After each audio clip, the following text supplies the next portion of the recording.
बाकी 93% of the India कर क्या रहा है? Revision my foot. पता है कि नहीं पता तुम्हें? सिर्फ 7% बच्चों को। सर मेरी तो कोचिंग बहुत अच्छी है, आईसीएसआई के रिजल्ट से तो बिल्कुल मैच हो रहा है। यार तुमसे बात करो तो तुम लोग बोलते हो कि हाँ जी हमारी तो पढ़ाई बहुत अच्छी चल रही है।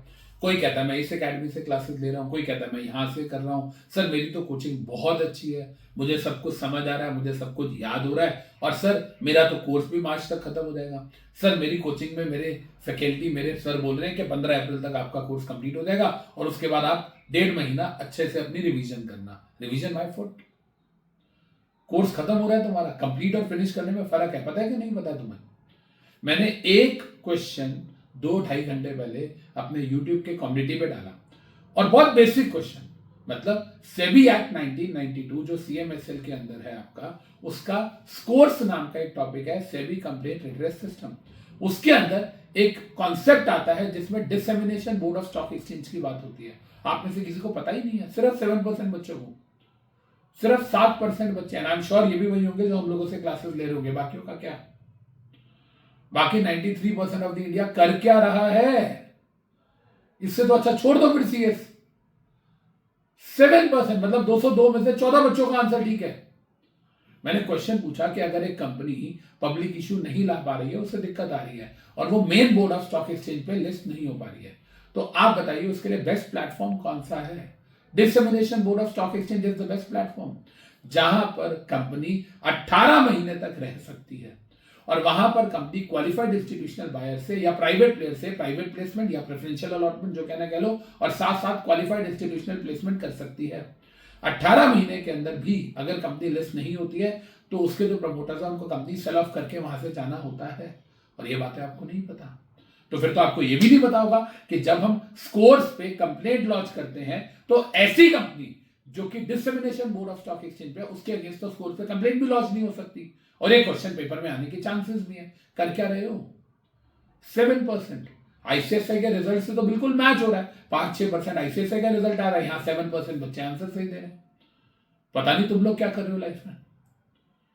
और सेबी एक्ट 1992, अगर तुम ये कहते हो कि तुम्हारी एकेडमी ने करा दिया है, क्योंकि कुछ बच्चे तो अभी शुरू करा होगा जनवरी में, कुछ नवंबर से कर रहे हैं और कुछ लोग जो है वो जून से कर रहे हैं, और सेबी एक्ट 1992 अगर बेसिक लेजिस्लेशन में भी बेसिक टर्मिनोलॉजी आपको नहीं पता जो आपके मॉड्यूल में दी गई है, तो क्या करोगे?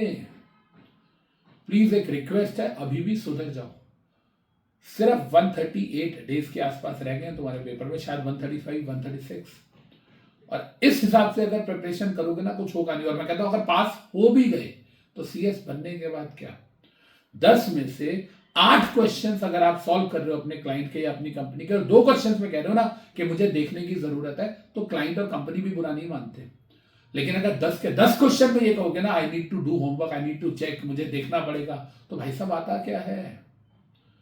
तो प्लीज अपने आप को थोड़ा सा सिंसियरिटी पे ले आओ, थोड़ा सा पढ़ने के लिए सोचो। जो भी जहां पर भी पढ़ रहे हो प्लीज मॉड्यूल को रेफर करो, चाहे वो आपको बेसिक्स ऑफ कैपिटल मार्केट कराया जा रहा है, चाहे वो आपको सेकेंडरी मार्केट इन इंडिया कराया जा रहा है, चाहे वो आपको आईसीडीआर करवाया जा रहा है, चाहे वो आपको कोई भी सब्जेक्ट का कोई भी टॉपिक कराया जा रहा है, बी इट डायरेक्टर्स।